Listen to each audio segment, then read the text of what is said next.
Olá, salve, salve, feliz sábado a todos. Estamos começando mais uma aula do nosso curso de interpretação bíblica aqui. Desculpem o atraso aí, a gente estava fazendo alguns testes aqui, porque quando tem mais gente participando juntos aqui, a gente tem que ficar fazendo uns malabarismos técnicos aqui para funcionar tudo certinho. Aí a gente estava quebrando a cabeça aqui, mas agora acho que deu certo. Ainda precisamos testar com vocês. Então eu já vou pedir para a Vanédia e para o Giovanni darem feliz sábado, darem as boas-vindas a todo mundo também, se apresentarem. E enquanto isso a gente já vai tendo percepção do áudio deles. Então, enquanto eles se apresentam, vocês já vão avisando aí no chat se o áudio deles está bom, se está alto, se está baixo, se está ok. Beleza? Vanédia, Giovanni, podem cumprimentar o pessoal aí. Oi, pessoal, feliz sábado. Aliás, para qual câmera eu olho? Para essa? Você olha pro Câmera um, celular. câmera Você olha pro 2, celular. celular, pronto. Oi, pessoal, prazer estar com vocês aqui. A gente vai conversar um pouco sobre interpretação de alguns textos que a gente costuma usar de uma forma assim diferente que a Bíblia coloca, mas a gente vai se deter aqui sobre algumas passagens. Não se choquem, né? Não fiquem tão tristes, porque às vezes a gente fica muito triste, assim, rapaz, toda a minha vida eu olhei isso aqui e vi de maneira errada. A gente também, tá? Tá todo mundo no mesmo barco aqui, vai ser bem interessante essa conversa. E aí, pessoal, boa tarde a todos, feliz sábado. Esse método que o Vanessa já falou aí, né, que a gente usa, é legal porque você fixa na mente das pessoas as regras. Quando a gente coloca simplesmente assim, né, a gente dá esse curso de interpretação bíblica há muito tempo. No começo, a gente apresentava muita teoria e pouco verso bíblico. Aí as pessoas não fixam bem. O objetivo não é causar polêmica, é para fixar mesmo, só isso. Legal, show de bola.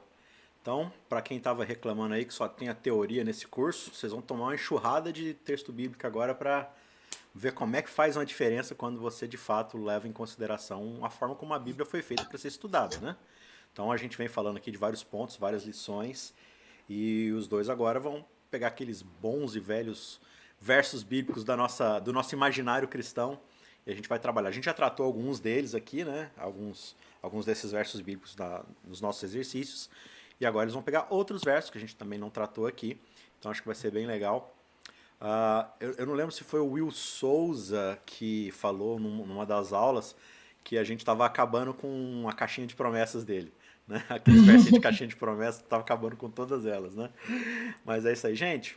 Obrigado a todos vocês que estão chegando aí. O Marco Antônio Messias, a Angelita, o Cleolírio, Oséias, o Lídio, o Will Souza tá aí também, falando que tá no busão assistindo a live. Show de bola. O Cleolírio está perguntando se esse Vanédia é seu esposo. Sim, sim, a gente apresentou na outra live, né? Meu Sim. esposo. Se apresenta aí, amor. Pessoal, meu nome é Giovanni e sou esposo de Vanessa e amigo de Isaac. Adventista há 20 anos. Só tem 19 anos, é adventista há 20 anos. Aí, o que significa aqui no nosso contexto desse estudo? Ou seja, todos esses textos aqui foram entendidos errados por anos. Então, assim, não se sintam sós, tá? Não, mas é exatamente isso. Falando em verso fora de contexto, né? Vou citar um fora de contexto agora para provar um ponto. Acho que eu até já falei isso aqui numa das aulas, né? Que fala que a vereda do justo é como a luz da aurora que vai brilhando mais e mais até ser dia perfeito. Né? Não fazendo aplicação totalmente sem interpretação bíblica aqui, né? Mas só para pegar a ideia da coisa. Mas a nossa jornada no estudo da Bíblia também é assim, né? A gente não pode nunca ficar satisfeito com o entendimento que a gente tem das coisas. Se a gente se estagna, né? Fala assim, não, eu já sei o suficiente, aí a gente para de estudar, para de aprender.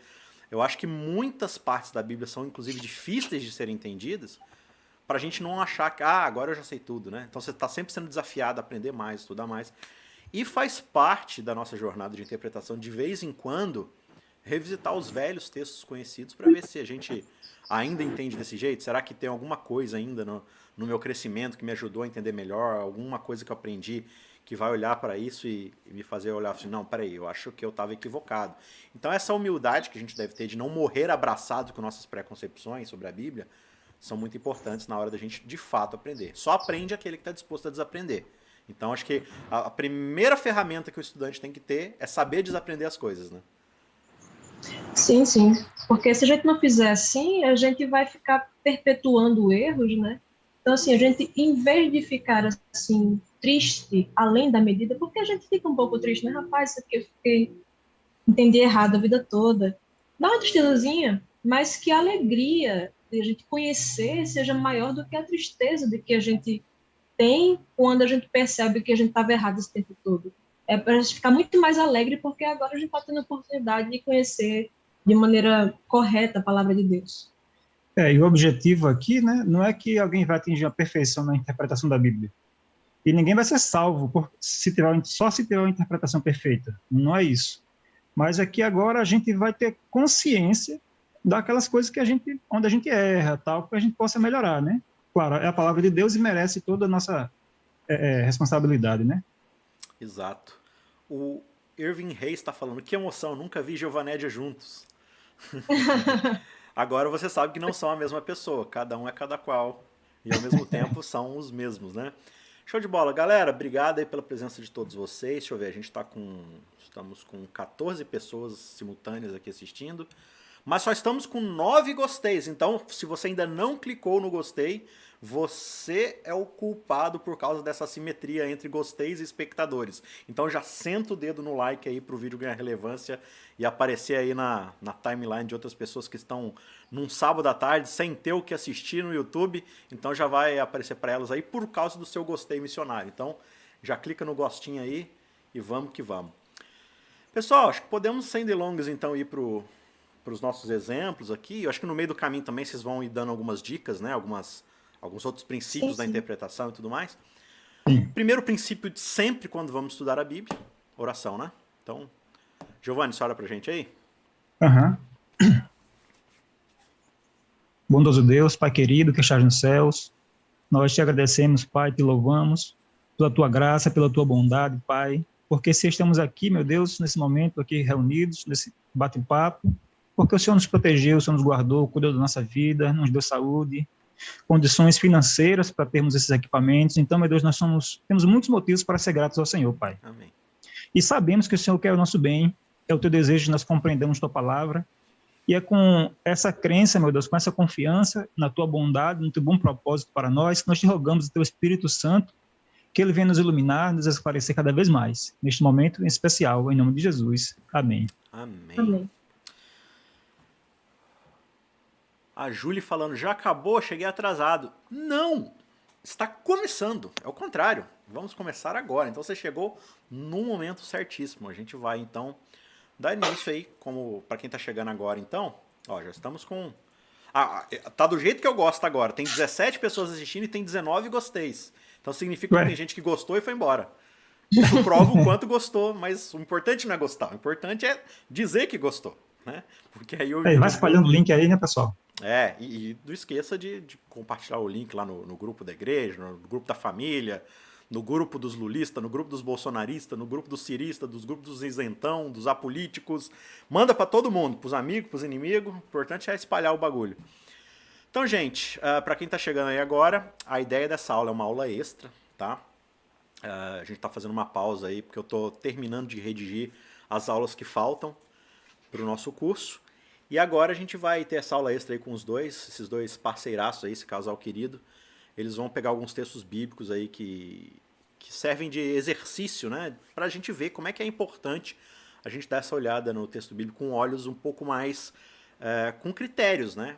Visitando exatamente os critérios que a gente vem aprendendo e outros que eles vão ir citando também, da importância da gente ter essa atenção na hora de estudar o texto bíblico. Então, acho que sem mais delongas, o que vocês querem começar trabalhando aí? Para o pessoal também ir se situando ali. Bom, pessoal, a gente escolheu um texto curtinho, que está lá em Cantares, capítulo 2, verso 1. É um texto bem famoso, tem várias letras de músicas com eles. Vocês conhecem isso aqui. Mas Cantares 2, 1. Eu não sei se Isaac vai projetar. Está projetando, está aparecendo já. Pronto. Então, eu vou tirar isso aqui só para... Se Isaac for falar alguma coisa, eu não vou escutar, porque eu estou ouvindo minha voz aqui 2 vezes. Já vou tentar me dar um cutucão, caso Isaac queira falar alguma coisa, aí eu paro, tá? Então, olha só. Cantares 2:1 é um texto bem famoso que diz: Eu sou a rosa de Saron, o lírio dos vales. A gente sempre escuta esse texto sendo usado para falar de quem? Não, Jesus é o lírio dos vales, a rosa de Saron, né? E aí tem hinos e tudo com isso. Mas será que o texto está falando isso mesmo? E aí, aquele princípio que a gente sempre vê aqui no curso, que é olhar o texto no seu contexto. Sempre ver o que vem antes e o que vem depois da passagem que a gente está estudando. Então, vamos ver um pouquinho antes aqui, no capítulo 1, a partir do verso 16. Como és formoso, amado meu, como és amável. O nosso leito é de viçosas folhas. As traves de nossa casa são de cedro, e os seus caibros de cipreste. Eu sou a rosa de Saron, o lírio dos vales. Veja, quem é que está falando aqui nesse momento? A gente viu no verso 16 que a pessoa, né, que está falando está dizendo: como é formoso, amado meu, como és amável. A gente sabe que Cantares é uma canção de amor, né? E aí a noiva fala com o noivo e vice-versa. Nesse momento aqui, a gente vê que quem está falando é a noiva, porque ela está falando: como és formoso, amado meu. Então é a noiva, a mulher que está falando. E depois de ela falar isso, que ele é formoso e tudo isso, fala da casa deles, aí ela fala sobre ela. Eu sou a rosa de Saron, o lírio dos vales. Então, ela que está falando que é a rosa de Saron e o lírio dos vales. Então, como a gente vê aqui, em momento algum, o texto dá alguma ideia que isso aqui é uma alusão a Jesus. Algumas pessoas tratam o livro de Cantares como se fosse uma metáfora, né, uma parábola sobre o relacionamento de Jesus com a igreja. E aí, né, as pessoas dizem: não, Jesus é o noivo e a noiva é a igreja. Ainda que a gente fosse assumir que Cantares fosse uma parábola desse tipo, uma metáfora, ainda assim não caberia, porque se fosse pelo menos o noivo que estivesse falando isso sobre ele, mas não, é a noiva, a mulher, falando isso sobre si. Então, assim, em momento algum está falando aqui que Jesus é a rosa de Saron, o lírio dos vales. A gente sabe que Jesus, a Bíblia fala sobre a beleza da santidade de Deus, fala sobre tudo isso. Mas esse título aqui, essas expressões, são sempre faladas com relação à mulher aqui de Cantares, não com relação a Jesus. Desculpa se eu acabei com a infância de algum de vocês, tá? O que faz todo sentido, né? Porque são figuras, assim, bem delicadas, né? Que se parecem mais com as mulheres, né? Não que Jesus não pudesse ser chamado assim, mas nesse caso não é o que acontece. Vamos lá, eu não sei se alguém ficou com alguma dúvida, vocês podem colocando as dúvidas aí. Vai chamando.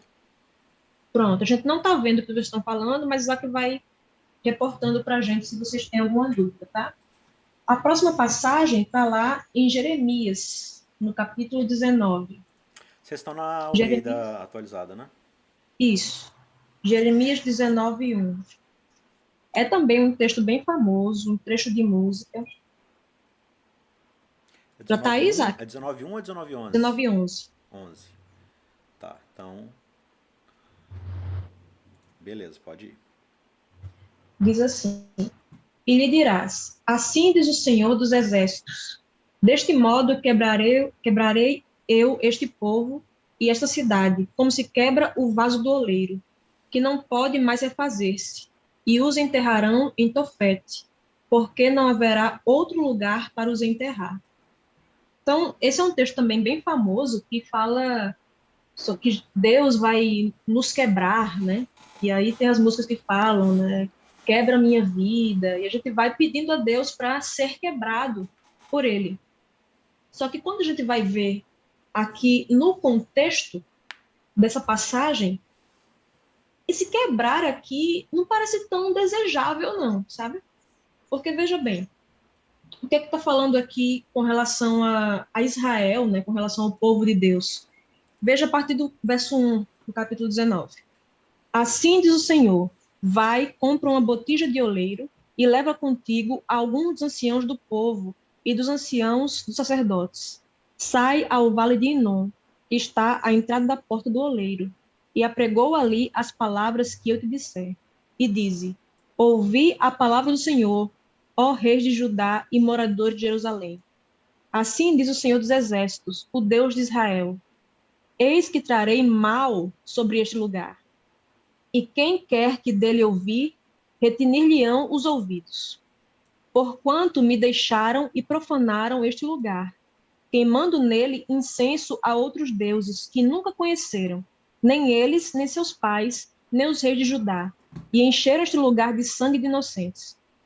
E edificaram os altos de Baal para queimarem os seus filhos no fogo em holocaustos a Baal, o que nunca lhes ordenei, nem falei, nem me passou pela mente.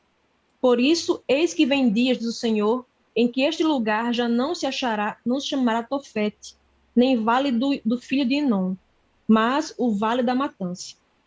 Porque dissiparei o conselho de Judá e de Jerusalém neste lugar, e os farei cair a espada diante de seus inimigos, e pela mão dos que procuram tirar-lhes a vida, e darei o seu cadáver por pasto às aves dos céus e os animais da terra. Por esta cidade, por espanto e objeto de assobios. Todo aquele que passar por ela se espantará e assobiará, por causa de todas as suas pragas. Fá-los-ei comer as carnes de seus filhos e as carnes de suas filhas, e cada um comerá a carne do seu próximo, no cerco e na angústia em que os apertarão os seus inimigos e os que buscam tirar-lhes a vida. Então quebrarás a botija à vista dos homens que foram contigo, e lhes dirás: assim diz o Senhor dos Exércitos, deste modo quebrarei eu este povo e esta cidade, como se quebra o vaso do oleiro, que não pode mais refazer-se, e os enterrarão em Tofete, porque não haverá outro lugar para os enterrar. Veja, todo o contexto aqui, a gente poderia continuar lendo o capítulo, é um contexto assim, de uma coisa agradável esse quebrar. O que vocês acham? Porque o que ele estava falando antes era sobre um juízo sobre Judá, né? Então, ele fala aqui que eles estavam ali queimando seus filhos em altares pagãos, estavam sacrificando seus próprios filhos, e Deus até fala, olha, eu farei com que vocês comam seus filhos e suas filhas, né? Já que estão matando os filhos de vocês, né? Fazendo coisas abomináveis ao Senhor. Então, Deus estava ali prometendo uma punição. Esse quebrar aqui era Deus dizendo que iria punir o povo. Não era um quebrar de refazer, porque tem uma outra passagem em que o vaso que está sendo feito nas mãos do oleiro, ele desanda assim e o oleiro faz de novo. Mas aqui nesse texto, de quebrar o vaso e fazer outro, quando você quebrava aquele vaso ali, você tem que jogar fora os cacos, não serviam mais. Você tem que fazer outro vaso. Então era isso aqui. Era uma punição que Deus estava prometendo sobre Judá. Se a gente fala assim, Senhor, me quebra como o Senhor prometeu, né, ao teu povo que iria quebrá-lo, não peça isso, né? Graças a Deus, Deus não atende, porque se ela atendesse, a gente estaria em maus lençóis aqui. Esse texto que o Vanessa já falou a respeito de outra passagem, fala assim que o oleiro está fazendo, enquanto ele está no processo, né, enquanto está mole e se desfaz, ele refaz e ajeita. Acho que é Jeremias, mas depois, né? que as expressões em que... Você falou, Isaac? Acho que é Jeremias que ele fala que como Sim. o vaso se Jeremias estragou ainda, na só que eu acho que no capítulo anterior, capítulo 18, eu acho. Quando mostra Deus quebrando algo, nunca na Bíblia é no sentido positivo. É punição e juízo. Uhum. Mas quando, nessa passagem, eu acho que no capítulo anterior, então, o retrato do oleiro fazendo o barro ainda está mole, e de fato é assim que acontece. Sim. Ele não fica torto, ele refaz. Mas depois que está pronto e o oleiro quebra, é porque não presta mais, é um juízo, é uma punição. E depois que um vaso que está pronto é quebrado, ele duro, não tem como refazer mesmo, né? Sim. Não presta mais. Uhum. Esse texto me lembra, até que a gente viu quando a gente estava estudando Abacuque aqui no curso, que é um outro trecho de música também, que é aquele Senhor, aviva a tua obra, né? No decorrer dos anos, tal, que tem até uma música assim, né? Senhor, aviva a tua obra e tal. E tem um lance parecido, porque lá esse lance de avivar a obra que Abacuque está falando também é de punição e de juízo, não é de Senhor, ajuda a gente a ser evangelista. Não é. Faz a mesma coisa que o Senhor fez aqui, faz lá igual o Senhor fez com os egípcios e tudo mais. Ou seja, aquela obra de punição, de vingança, de juízo, de pragas, né? Então não tem esse aspecto de, não, o Senhor vem aqui e aviva em mim, aquilo não sei o que lá. Não, você pode orar até usando essas palavras, mas entendendo que, assim, não é isso que o autor está falando, né? Ele não está falando para Para você pegar. No máximo você pode falar assim, ó, senhor, meu coração aqui de pedra, esse aí o senhor quebra mesmo, né? Agora, não, o texto aqui tá falando de outra coisa, né? Ele tá falando de algo que, tipo assim, é alguém que já endureceu de tal forma que não tem mais o que você moldar, não tem mais, né? Tipo, não tem mais uma volta, assim. O único jeito é você jogar fora e aí partir para outra, porque já era mesmo. O contexto aí não é de revivamento, né? É Isso. de punição, de juízo, né? Já é um resultado final de tudo que aconteceu, né? Não tem mais. Uhum. Legal. E aí, a gente passa para outro?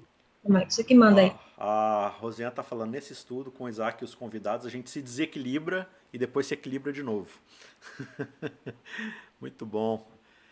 Então, é porque Sim. o objetivo é esse. A gente quer plantar o desespero no coração de vocês, porque isso também aconteceu com a gente, tá? A gente ficou sem chão, Ah, assim. então é vingança, no caso, né?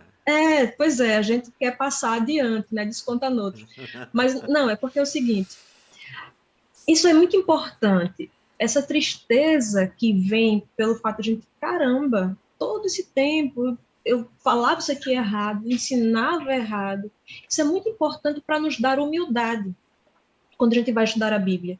Porque a palavra de Deus, muitas vezes, a gente trata como se fosse assim, eu leio de qualquer jeito, sabe? Eu vou pregar de qualquer jeito. Não, ela demanda, sabe, você se demorar perante ela, você não pegar só o verso isolado. Então, para isso, você vai ter que gastar tempo, né? Gastar esforços com relação a isso. Então, é para a gente ter essa humildade e também algo muito importante é que quando a gente tem esses princípios de interpretação, às vezes a gente fica arrogante. Não deveria. Sim, se você pegar esse curso de Isaac e começar a ficar arrogante, começar a ficar olhando os pregadores na sua igreja, ficar, nem sabe, usando errado o texto, né? Isso aí você não entendeu nada do estudo. Porque o estudo não é para a gente ficar arrogante, pelo contrário, é para nos humilhar, para a gente mostrar, para a gente entender, olha, isso aqui eu não sabia e hoje eu sei. Aquele pregador que está usando o texto errado, como eu usava ontem, quem sabe com o esclarecimento, né, ele possa também vir a usar corretamente e tal. Então, para deixar a gente humilde. E aí, o próximo texto que a gente vai ver também pode ser um pouco polêmico.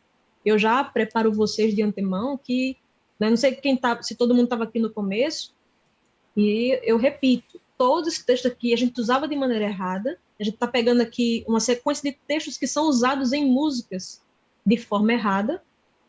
E deixando aqui um adendo, talvez numa música isso possa ser usado. Eu acho melhor evitar, mas a música tem aquilo que é chamado de licença poética.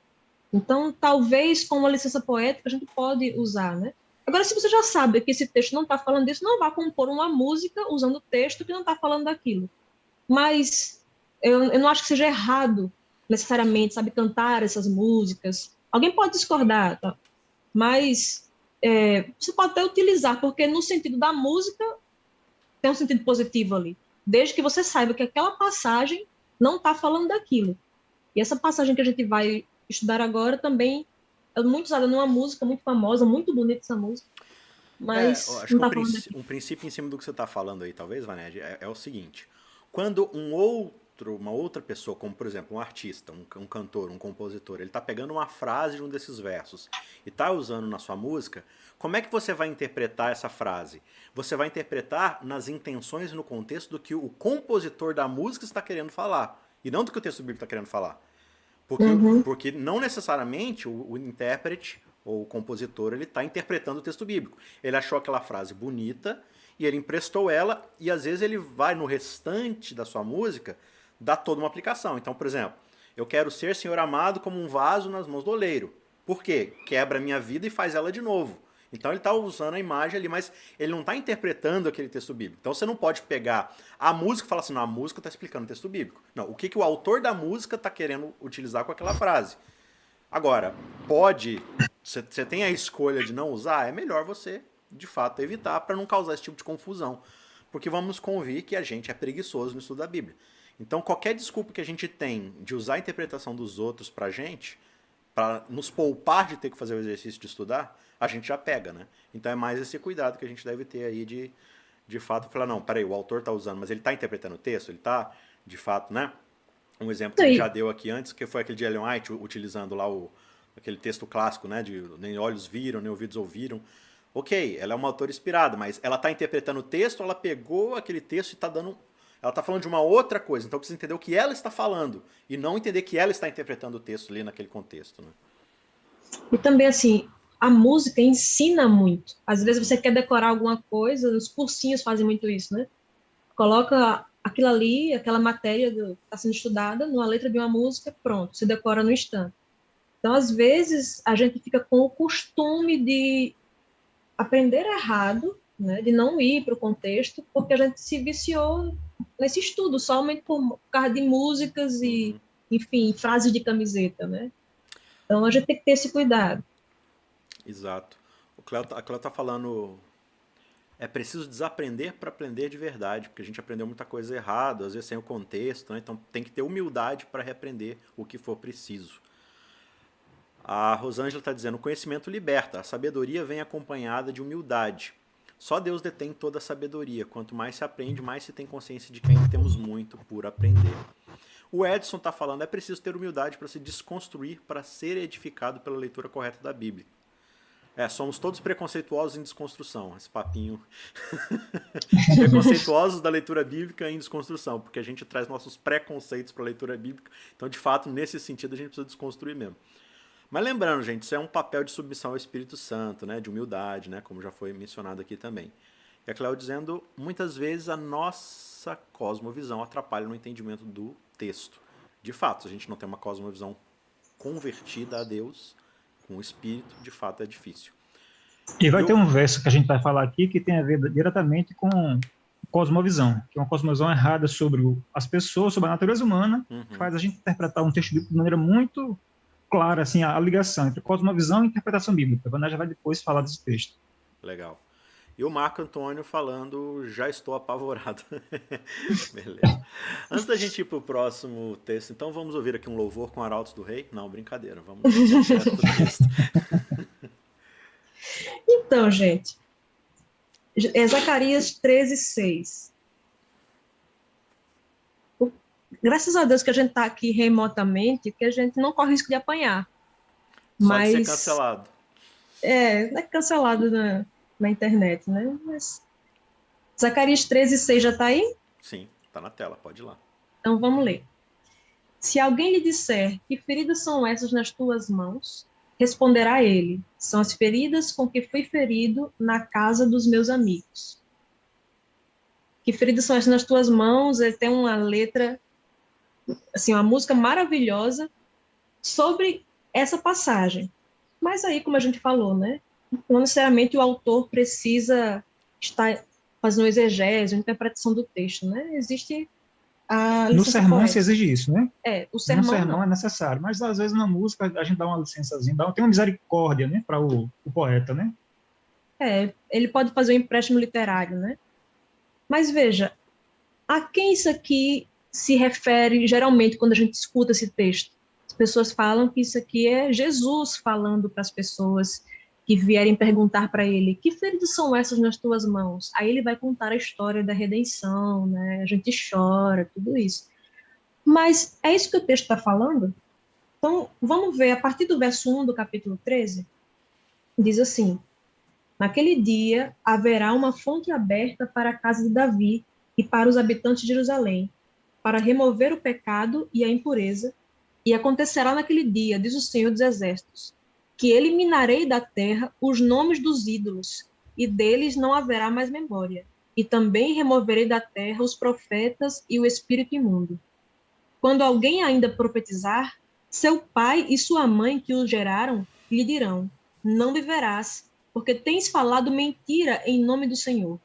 Seu pai e sua mãe que o geraram o traspassarão quando profetizar. Naquele dia se sentirão envergonhados os profetas, cada um da sua visão quando profetiza. Nem mais se vestirão de manto de pelos para enganarem. Cada um, porém, dirá, não sou profeta, sou o lavrador da terra, porque fui comprado desde a minha mocidade. Se alguém lhe disser, que feridas são essas nas tuas mãos? Responderá ele, são as feridas com que fui ferido na casa dos meus amigos. Então, quando você vê aqui o texto em momento algum faz alguma alusão, pelo menos até aqui, a Jesus. Aqui é Deus prometendo que ele vai fazer uma limpeza no povo, que não restará falsos profetas. Quando esses falsos profetas forem profetizar, até mesmo seu pai e sua mãe o traspassarão, o matarão, quando ele for proferir mentiras em nome do Senhor. E aí, esses falsos profetas vão ficar tão aterrorizados, porque o povo não vai mais tolerar que se profetize falsamente em nome do Senhor, que quando chegasse alguém perguntando, ei, tu é profeta, é?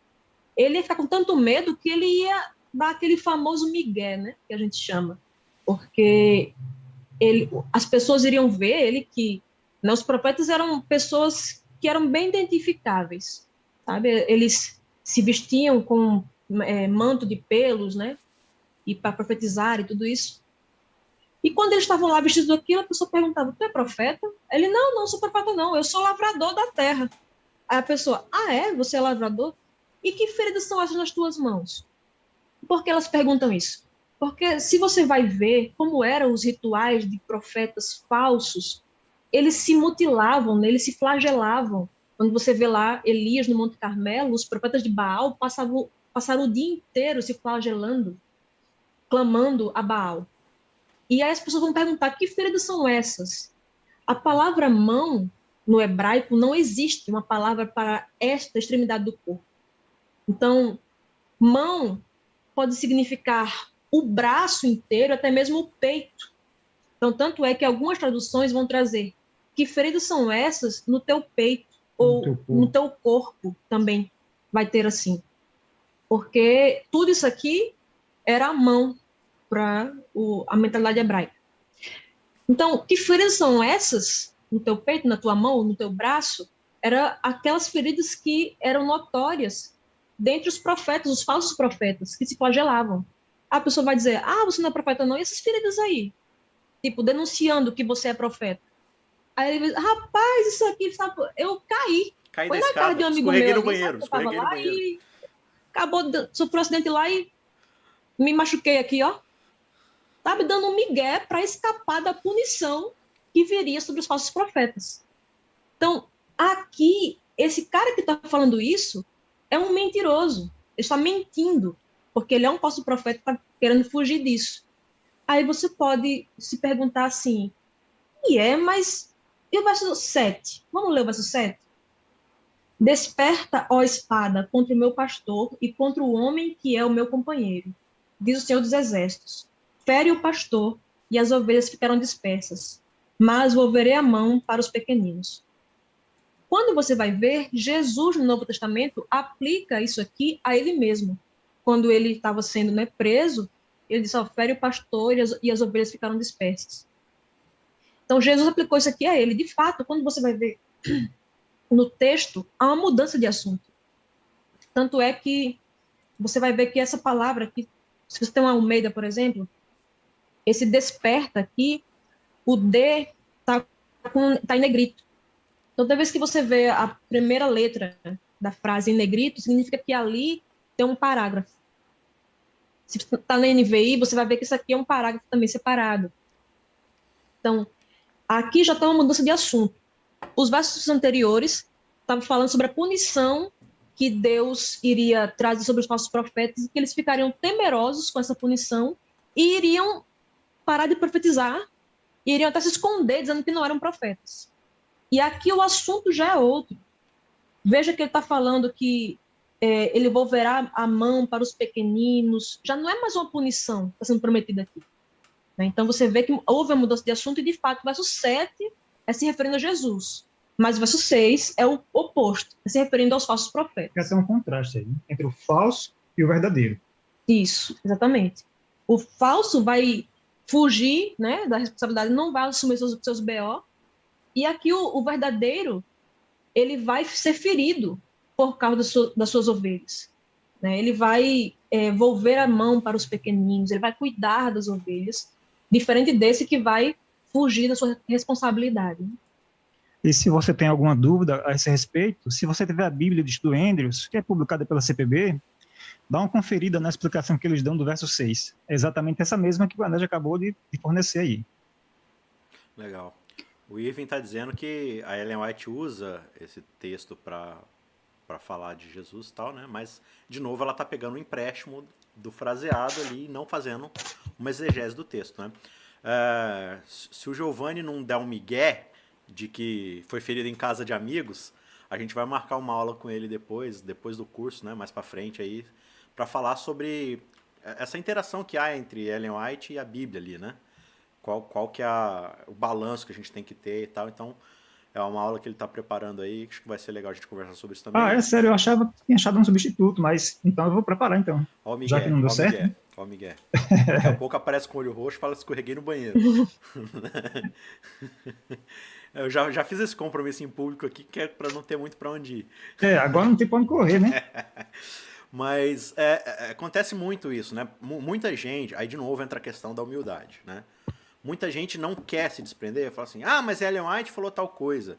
De novo, você tem que entender o que ela está falando, qual que é a intenção que ela está usando. Ela está falando desse assunto. Ela era uma leitora muito ávida da Bíblia e às vezes ela buscava frases para poder explicar, né, muito do que ela queria passar. E aí ela lembrava dessas frases, mas não necessariamente ela foi lá e ela está explicando aquele texto para você. Ela está explicando uma outra coisa e ela entendeu que aquela frase ajuda ela a falar melhor do que ela está querendo passar. Mas aí você tem que fazer uma exegese do texto dela e não do texto bíblico, né? Ou melhor, para você entender o que está no texto bíblico, você tem que fazer uma exegese do texto bíblico. Para você entender o uso dela daquela frase, você tem que fazer uma interpretação do que ela está dizendo. E entender que às vezes, boa parte das vezes, podem ser coisas diferentes, né? Ela está só simplesmente emprestando um verso. E a gente vê uma evidência disso, Isaac, eu não sei se quando você falou de 1 Coríntios 2,9, você tocou nesse assunto, ela usa, né, a expressão, nem olhos viram, nem ouvidos ouviram, como se referindo ao céu algumas vezes. Uhum. E a maior parte das vezes a gente tem que lembrar que é a compilação, né, uma repetição do texto, mesmo texto em outros lugares. Sim.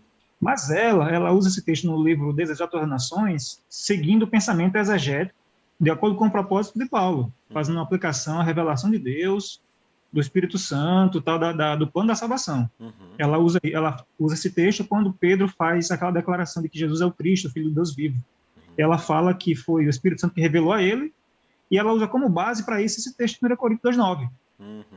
A revelação de Cristo de Jesus como sendo o Cristo, né, o ungido, é justamente a revelação do plano da salvação. Sim. E ali ela apela, né, um princípio assim que eu nunca vi ninguém falando, mas assim, eu preciso fazer estudos a respeito, só para a gente fechar esse ponto, para ninguém ficar aí, né, na dúvida, sempre que Ellen White, quando ela cita um texto bíblico, ela apela para o contexto, como esse caso lá no Desejado, eu entendo que ela está falando sobre o pensamento de fato exegético do autor. Todas as vezes que eu vi isso, ela fez isso. Então, como é que a gente faz para saber se Ellen White está de fato querendo dar a interpretação do texto? A gente vê se ela apela para o contexto. Se ela fizer isso, realmente ela está querendo dar o sentido exegético. Uhum. E a gente não deve escolher arbitrariamente qual é a interpretação, né? Porque se ela usa o mesmo texto de um jeito e usa de outro, se a gente não entender que ela está fazendo um empréstimo literário algumas vezes, a gente vai fazer com que ela entre em contradição com a interpretação que ela mesma dá do mesmo texto bíblico. Não sei se também você falou, Isaac, com relação àquela passagem de Isaías 28:10. Eu sei que você já abordou essa passagem, mas não lembro se você falou disso. Ela também utiliza essa passagem, né, um pouco aqui, um pouco ali, regra sobre regra, para falar sobre outra coisa que não está ali no texto. E você vê que não era a intenção dela fazer uma exegese, dar uma explicação da passagem, dizer assim, olha, gente, Isaías 28:10 nos ensina assim, assim, assim. Ela não faz isso. Ela aplica isso à questão da disciplina em casa. Ela disse que no lar, a palavra da mãe deve ser regra sobre regra, regra e mais regra. Ou seja, a palavra da mãe deve ser lei, deve ser cumprida, de fato. Então, ela, em momento algum, está dizendo assim, gente, conforme Isaías 28:10, olha só o que ele fala aqui sobre educação de filhos. Não era, ela sabia que não estava falando sobre educação de filhos. Ela só pegou um empréstimo das palavras, o fraseado do texto, e usou para aquilo ali. Isso era muito comum, principalmente no tempo dela, porque no tempo dela as pessoas liam muito a Bíblia, assim. A Bíblia era um texto muito mais corrente do que é hoje, e as palavras da Bíblia eram usadas no vocabulário popular das pessoas. Então, você vê não só ela, mas autores contemporâneos a ela, Charles Spurgeon e outros, usando os textos dessa mesma forma, mas não era, mais uma vez, a explicação que eles davam sobre a passagem. Era porque eles pegavam, normalmente, era comum naquele tempo pegar as palavras da Bíblia e usar no vocabulário do dia a dia. Eles internalizavam de tal forma o vocabulário da Bíblia que eles usavam no dia a dia. É o mesmo vocabulário deles, o dia a dia era o da Bíblia, para tudo, praticamente. Então, Isaac, no começo da live aqui, eu até brinquei, né, no começo da live, tipo, porque a nossa leitura da Bíblia é tipo, é que nem a vereda do justo, né, vai brilhando mais e mais até esse dia perfeito. Claramente eu não fiz uma exegese do texto. Eu usei essa frase para falar que a gente deve progredir no estudo da Bíblia. Aí você tá falando assim, então é isso que o texto bíblico quer dizer? Não, eu só peguei a frase porque a frase descreve bem o que eu quero dizer. Mas o autor não está falando de estudar a Bíblia. Ele está falando de uma outra coisa. Então eu tenho que ir lá saber o que o autor está querendo dizer. Então, às vezes, é isso que se faz muito, né? É você pegar aquela frase e falar assim, essa frase, ela lembra bem o que eu quero dizer, então eu vou utilizá-la aqui. Mas não necessariamente você está interpretando o texto bíblico, você só está emprestando aquela frase. E só para fechar esse ponto da minha parte, isso é tão evidente que ela faz esses empréstimos, que ela não faz isso só da Bíblia. Não sei que quantos sabem, mas críticos da Igreja Adventista e de Ellen White acusam ela de plágio, porque ela pegava muitos empréstimos literários de autores não adventistas, não era só da Bíblia, e usava nos seus escritos as frases, mas às vezes ela só utilizava porque a frase era bonita. Tinha nada a ver quando as pessoas, né, que foram investigar esses usos, grande parte das frases não tinha a ver com o que estava no contexto lá, onde ela extraiu aquele fraseado. É porque ela achou interessante. Ela não tinha dificuldade de se expressar, era uma das coisas que ela se queixava, às vezes, quando tinha visões em relação, né, com Deus e tudo mais. Que ela não era uma acadêmica, uma perita, ela não tinha uma escolaridade alta. Então, como é que ela supria essa fraqueza? Lendo e extraindo frases assim já feitas de outros autores. Perfeito. O Irving está dizendo, assim como precisamos examinar o contexto para entender a Bíblia, e até qualquer outro livro, precisamos fazer o mesmo com Ellen White. Ela era uma escritora fantástica e inspirada, e é mais ainda quando a estudamos dentro do seu devido contexto. Exatamente. A Cléo está dizendo o tema... falando lá ainda do texto, né? Que lá na Bíblia Andrews ela foi conferir, e quando você passa do verso 6 para o verso 7, muda o tema e diz ferido o pastor de Deus. E aí exatamente. É o que você falou, que já muda o assunto ali. Aí sim ele já está direcionando de fato para isso, né? Se você olhar o subtítulo do começo do capítulo 13, diz eliminados os ídolos e os falsos profetas. Aí no verso 7 muda, ferido o pastor de Deus. Então, os 6 primeiros versos estão falando dos falsos profetas, e do 7 em diante ele já está falando de uma outra pessoa, né? Então tem que fazer essa distinção aí.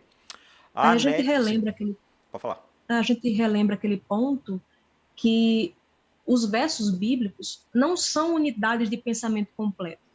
Então a gente vai tentar ver onde começa o pensamento do autor e onde ele termina. E aqui você vê que no verso 6 terminou o pensamento com relação ao que ele estava falando sobre os falsos profetas, e aqui começa uma outra coisa, um outro assunto. Então, em vez de a gente buscar ler o verso isolado, sabe, só aquele versinho da caixinha de promessa, então a gente abrir a Bíblia, colocar o dedo num verso e achar que aquilo ali vai ter uma revelação de Deus para a gente, quando a gente muitas vezes está tirando o texto do contexto, a gente olhar, peraí, esse assunto aqui começou aonde? Peraí, não começou aqui, deixa eu ler um pouquinho antes para ver onde começou, sabe? E aí ver mais ou menos onde terminou aquele assunto, aquela história, aquela perícope, né? Aquele pensamento do autor. E às vezes o pensamento do autor invade vários capítulos. Por exemplo, se você quer fazer um estudo realmente bom sobre dom de línguas, você não pode ler apenas 1 Coríntios 14, 2, que é um texto muito usado.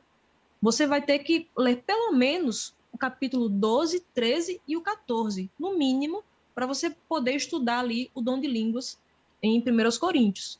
Então, você vai ter que ler 3 capítulos para entender aquele pensamento do autor.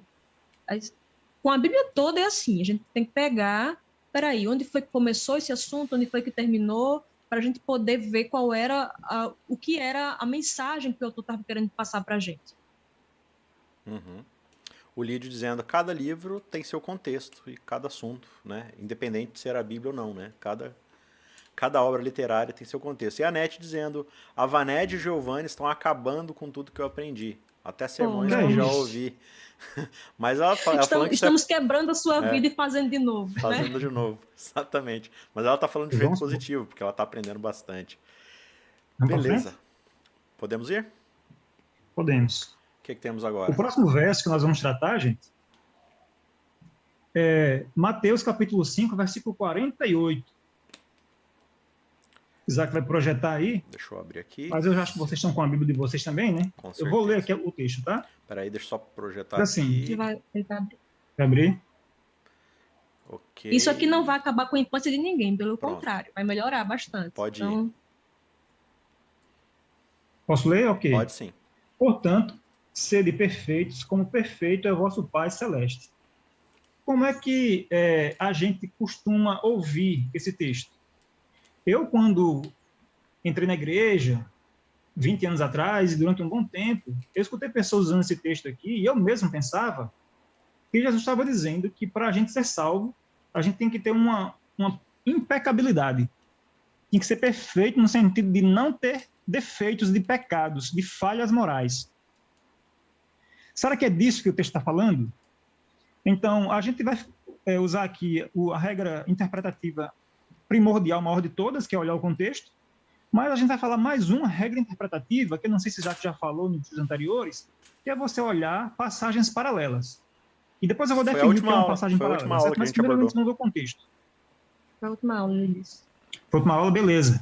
Então, eu não vou definir, vou só mostrar. Desculpa. Não, a última aula a gente... Vamos ler a partir do... ele não está ouvindo, né?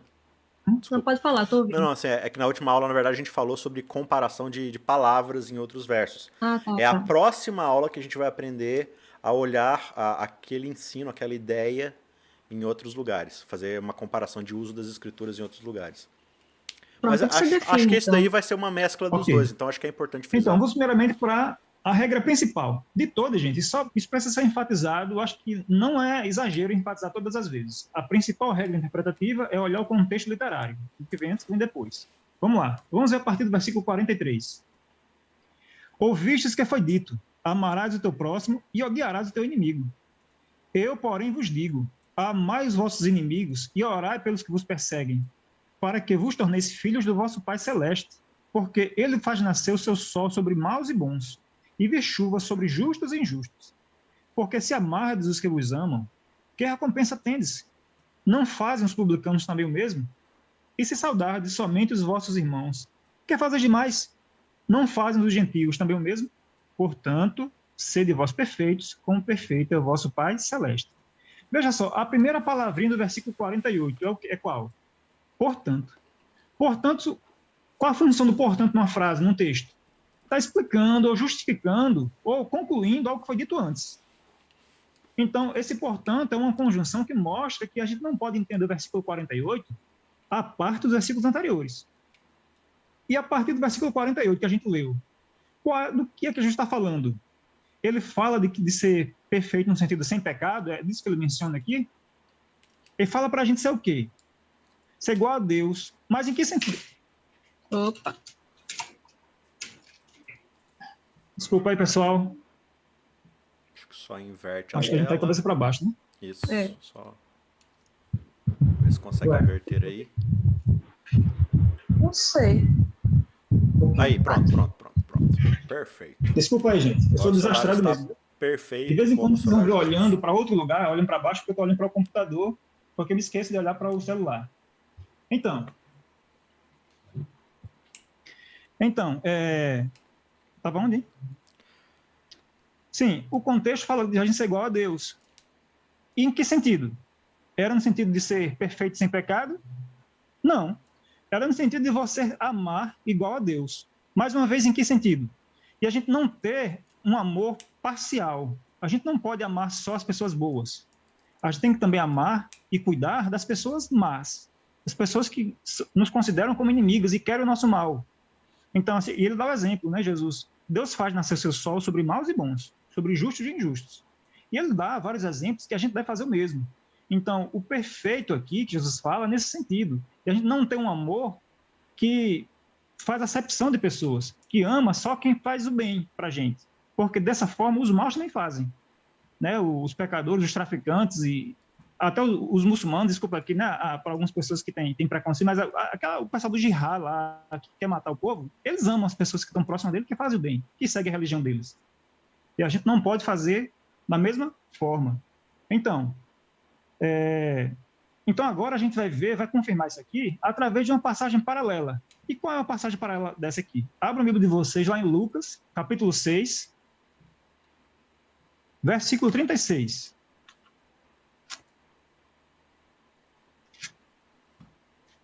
Então, só para o E pessoal por que a gente vai ver aí, que isso aqui é uma passagem paralela? Alguns autores de interpretação bíblica tratam, simplesmente porque a passagem fala do mesmo assunto que outra, é uma passagem paralela. Outros autores, e eu concordo com esses outros, acham que não. Que uma passagem paralela, ela vai além de ser uma passagem que trata do mesmo assunto que outra. É uma passagem que relata a mesma coisa. Ou nos evangelhos, que Jesus conta uma parábola lá em Marcos, aí Mateus também registra a mesma parábola, o Lucas também registra. Nos 4 evangelhos há um relato da crucificação e ressurreição de Jesus. Então, essas passagens que retratam o mesmo acontecimento, a mesma história relatada ali, é uma passagem paralela. Então, é mais do que simplesmente tratar do mesmo assunto. É o mesmo relato. E aqui em Lucas, capítulo 6, versículo 36, diz o seguinte: sede misericordiosos, como também é misericordioso o vosso Pai. Veja, olha como é que Lucas pega o sede vós perfeitos, como perfeito é vosso Pai, e ele já dá o significado direto. Sede vós misericordiosos. E como é que a gente sabe que é uma passagem paralela, gente? Só lendo a passagem. Eu não vou ler aqui com vocês, não. Fica um dever de casa para vocês, tá? Vocês leiam a partir do versículo 32 ou a partir do versículo 27. Vocês olham que Lucas ele acrescenta mais alguns detalhes, mas vocês vão ver que é a mesma história básica ali sendo contada. Jesus falando de amar os inimigos, amar quem ele persegue, fazer o bem a quem... Mesma coisa. E Lucas conclui dizendo, ele interpreta mais claramente o significado da passagem da palavra perfeito. Perfeito, segundo Lucas, é ser misericordioso. E, de fato, se você for lá para Mateus e ver o contexto, é disso que está sendo falado. Porque quem é que precisa de misericórdia? Seus inimigos.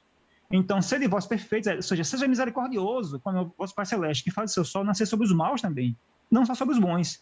Então, o contexto é esse, de misericórdia, tanto aqui em Lucas quanto em Mateus, porque a passagem é a mesma.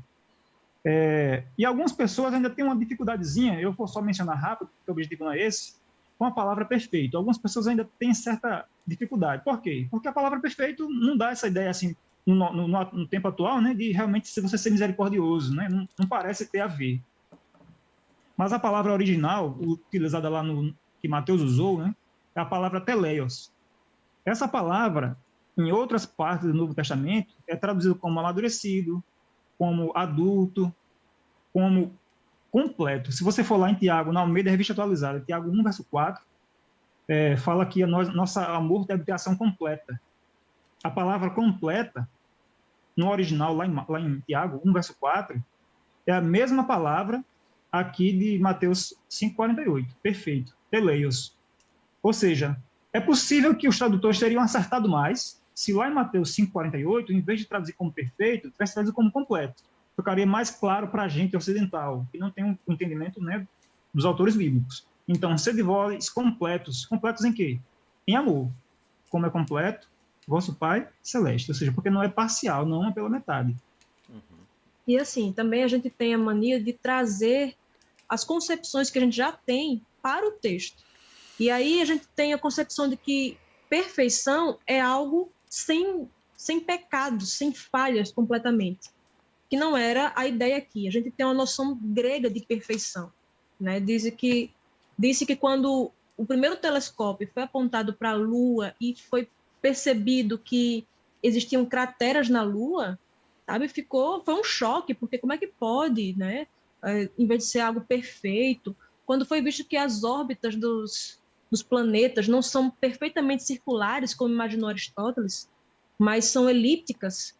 Então, como é que pode? Então, isso aqui não é perfeito.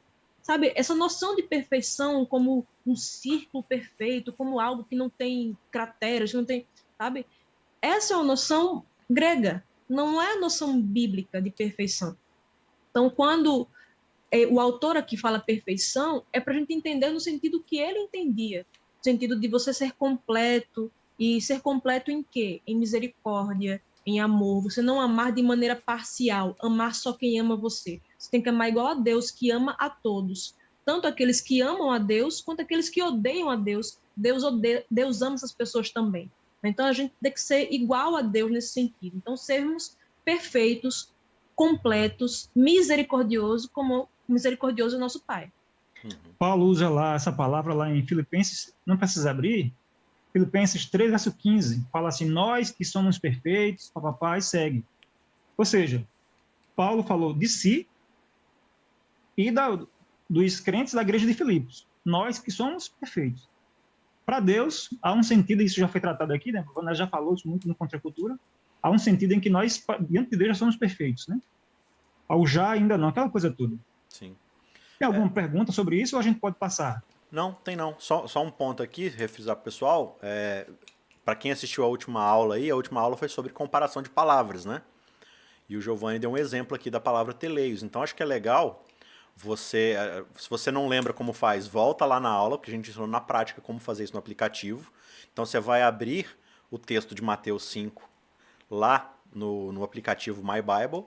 E aí, quando você vê lá a palavra perfeito, você vai clicar naquela palavra e vai aparecer lá a palavra que o Giovanni falou, que é teleios. E já vai aparecer uma definiçãozinha lá do dicionário.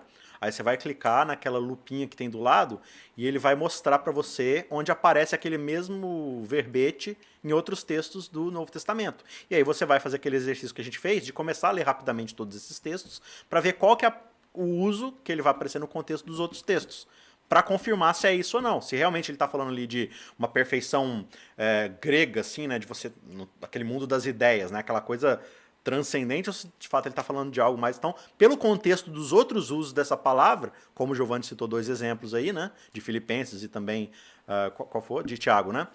Então, vai lá e dá uma conferida para ver se é isso mesmo, e aí com isso você vai reforçar aquele exercício da aula da semana passada. Então, vale a pena dar uma olhadinha nisso daí. Podemos ir? Próximo texto. Então, eu tratei desse texto de Mateus 5,48 para falar de passagens paralelas, porque nós vamos utilizar novamente aqui esse princípio, e mais 2. Então, esse texto aqui de Mateus, que a gente vai ler agora, vocês abrem de vocês, Mateus 3, versículo 11. Vai ser bem recheado de informações. Beleza. Ok. Diz assim, eu vos batizo com água para arrependimento, mas aquele que vem depois de mim é mais poderoso do que eu, cujas sandálias não sou digno de levar. Ele vos batizará com o Espírito Santo e com fogo. Eu não sei, acho que todos aqui não viram, mas alguns de vocês já devem ter ouvido alguma interpretação desse texto, tanto dentro da igreja adventista quanto em igrejas não adventistas. Por exemplo, em igrejas pentecostais, esse verso é utilizado para falar de línguas estranhas, daquele fervor que eles têm lá, né, de bem certa exaltação assim física e tudo mais, às vezes de gritar. Não as igrejas pentecostais mais sérias, mais clássicas, né? Porque nas clássicas mais sérias não tem isso de estar gritando, não. Mas ainda assim eles aplicam relacionado a línguas, a um fervor espiritual. Eu, no passado, aprendi que para responder isso aí, eu dizia, não, esse batismo com o Espírito Santo e com fogo é um fogo purificador do Espírito Santo. Porque, de fato, no Antigo Testamento tem uma passagem que diz que usa uma metáfora que o Espírito Santo viria como o fogo do ourives para purificar o ouro. E, de fato, nesse sentido de purificação, o Espírito Santo vai nos purificar também. Isso é verdade. Só que a gente já viu aqui, Isaac já falou, que a gente tem que ter cuidado para não estar transportar significados de um texto para o outro, se o assunto não for o mesmo. E, principalmente, se não for a mesma passagem, uma passagem paralela. A gente deve entender a palavra dentro do seu contexto primeiramente. Depois, se necessário, a gente vê se precisa de outras partes. Uma regra muito importante que a gente tem que ter, então, acho que é tão importante quanto a de olhar o contexto, é que a gente deve entender as passagens, as palavras, no seu sentido normal, usual, comum, a menos que seja empregado ali uma figura ou um símbolo. Se o texto não for simbólico, não for, por exemplo, no Apocalipse, ou então não falar claramente de uma figura, a pressuposição natural é que ele é literal, que ele é aquilo que a gente conhece por fogo. E fogo, que a gente conhece por fogo, é o quê? que ele faz? Queima, ele destrói. Certo? Se for algo perecível, se for papel, madeira, ele queima e destrói. Certo? Então, essa é a pressuposição básica. As palavras devem ser interpretadas no seu sentido normal, a menos que se esteja falando de literatura apocalíptica. Lá no Apocalipse, né, em algumas partes de Daniel, né, nas partes proféticas, nem no livro todo. Quando o próprio autor deixar claro ali no contexto que ele está querendo fazer um jogo de palavras, Isso. que ele está usando uma figura. Por exemplo, quando Jesus fala que nós somos ovelhas, né, de Deus, a gente não é ovelha realmente. Quando a Bíblia mesmo fala que Jesus é o Cordeiro de Deus, a gente sabe que Jesus não tem lança, essas coisas. Então, é uma figura. Salvo esses casos em que claramente é uma figura, que a gente sabe que Jesus é um ser humano, é uma pessoa, não é um animal, nos outros casos a gente tem que usar as palavras no seu sentido usual, comum. Ok? Então, como é que a gente interpreta isso, então?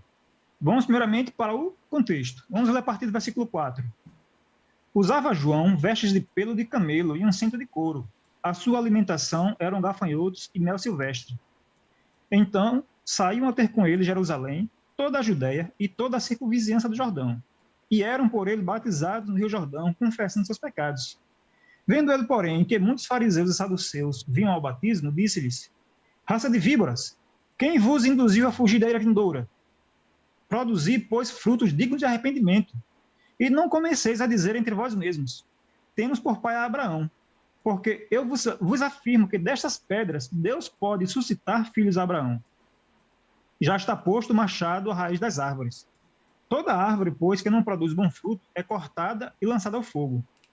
Eu vos batizo com água para arrependimento, mas aquele que vem depois de mim é mais poderoso do que eu, cujas sandálias não sou digno de levar. Ele vos batizará com o Espírito Santo e com fogo. A sua pá ele a tem na mão e limpará completamente a sua ira. Recolherá o seu trigo no celeiro, mas queimará a palha em fogo inextinguível. Um outro princípio interpretativo muito importante, além da questão da passagem ser tomada no sentido literal, como pressuposição, é de que se uma mesma palavra ela ocorre, se ela acontece numa mesma conexão, num mesmo contexto, o significado dela é sempre o mesmo. É um só o significado. Se ela ocorre mais de uma vez. Se ela ocorre mais de uma vez. A menos, como a Ana já falou, que o autor queira fazer um jogo de palavras. Ainda assim, isso deve estar claro no contexto quando ele está fazendo esse jogo de palavras. Não sendo o caso, o significado da palavra, que ela se repete no mesmo contexto, é sempre o mesmo. Certo? E eu pergunto a vocês, no versículo 10, fogo, dá uma olhada na Bíblia de vocês. Fogo, no versículo 10, é o quê?